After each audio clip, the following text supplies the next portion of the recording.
Hey, I'm Brendan Moran with Creek Currents. Did you know that Walnut Creek has its very own winery? I'm here at Shadow Brook Winery in Northgate. Let's check it out.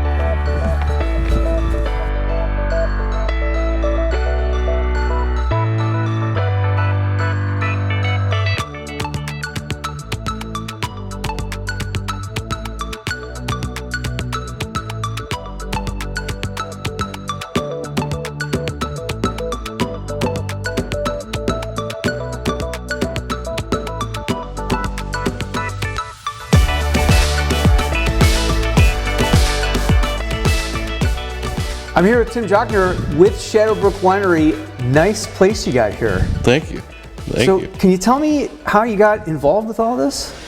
Well, originally we had a hill that most people throw wildflowers on, and then they look beautiful for a couple months, and then you have to weed it, and I didn't want to do the process of weeding, so we planted a vineyard, and the rest is just a hobby gone wild. I guess you could have fallen into worse hobbies. Yeah, yeah. For you.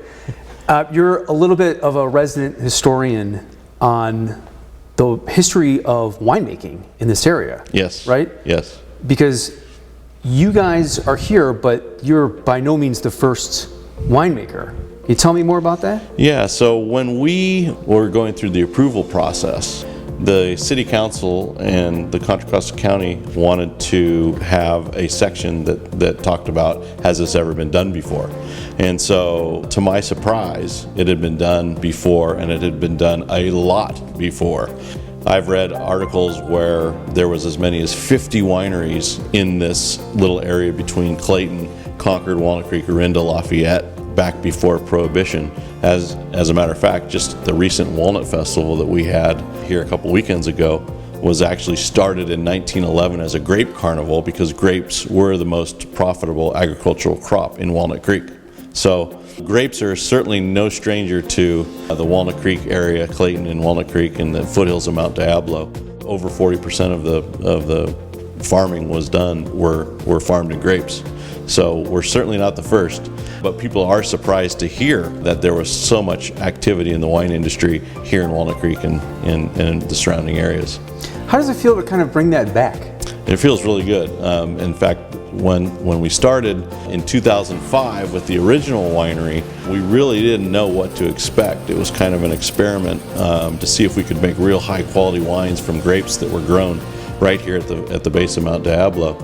And once we learned that we could, winning over 60 medals in the San Francisco Wine Competition, then we decided to build something where the local people and residents and people from around the area could come and enjoy, and we could share what great wines we can actually make from grapes that are grown right here. So that was kind of the whole vision. I was born in Walnut Creek, was raised here my whole life, so it was kind of a challenge. Can I compete with Napa? Can I compete with Sonoma? Can I compete with Livermore with grapes grown right here from where I was from? And so that was kind of our ultimate goal. So when most people decide to go wine tasting, their first thought is to go north, right? Or maybe to Livermore. Correct. What's the difference between your place and, say, Napa Valley?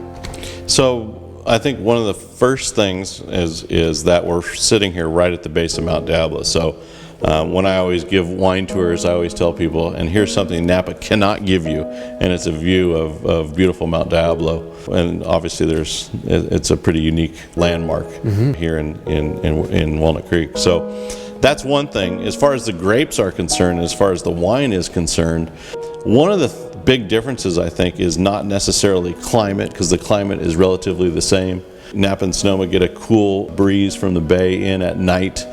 We get cool breezes, not necessarily the fog. So it's fairly similar because we're up here right next to the mountain. So the temperature changes aren't that drastic. But what I think is really drastic is the soil. We are out here at the base of Mount Diablo, and most of our soil is clay. And what I think happens is it allows our fruit to grow without interference from the soil. So I know that sounds a little bit different, but so when they talk about Rutherford dust, yes, Rutherford dust actually influences the fruit of the wine. Whereas I think out here in Walnut Creek, we don't get any negative influencers. So it's a much cleaner fruit. So our wines tend to be more fruit forward. So when you drink some Cabernet, it tastes like Cabernet. If you are drinking Chardonnay, it tastes like Chardonnay. So that there's no doubt what you're drinking. It's a much cleaner fruit. And so what that allows it to do is we have a very fruit forward wine, but we still have the complexity because we have the same weather conditions as Napa and Sonoma do. When it comes to picking grapes, it's a science and maybe also a bit of an art. Can you talk to me about that? Yeah, so what the scientists will say is in order to make the best wine, you have to pick the grape when it is phenolically ripe. So the phenols are mature. It's a $10 word. Yeah, exactly. So what it means to you and I, and what we've done is, you go to the Safeway or you go to your local grocery store and you buy a watermelon. And you slice into that watermelon, and it's a beautiful red color, and you take that first bite and it's got plenty of sugar. It's nice and sweet, but it doesn't have any flavor. Well, that watermelon was picked before it was phenolically ripe. And if you just use science to try to figure out when to pick, you're going to miss a lot of great opportunities to make great wine.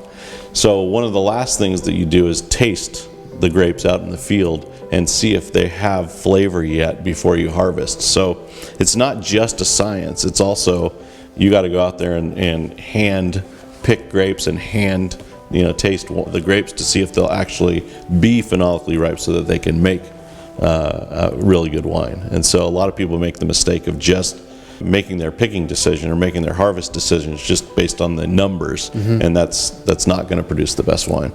What's your favorite part about doing this?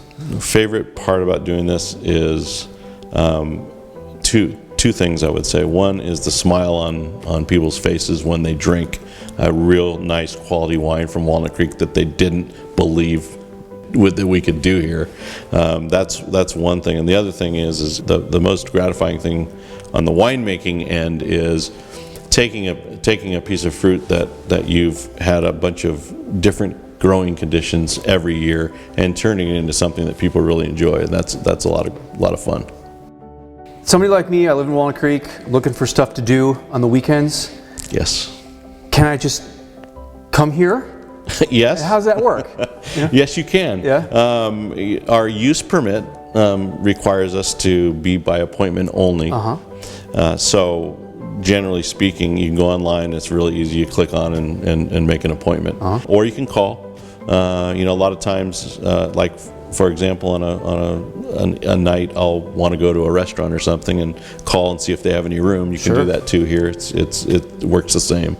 But yeah, right now we're open Fridays, Saturdays, and Sundays, and we've got plenty of places to hang out and drink a glass of wine. One of the nice things about our winery is that we are allowed to sell wines by the glass or by the bottle, so you can hang out and check out the beautiful views of Mount Diablo. In addition to that, if you're a member, you can make a member-only appointment, and a member-only appointment is basically you can come in, buy your favorite bottle of wine, and just enjoy relaxing here at the winery. You don't have to go through a formal tasting. So that's another great advantage for local people. Tim, thank you. You got a great place. Thank you. Okay. Appreciate it. Yeah.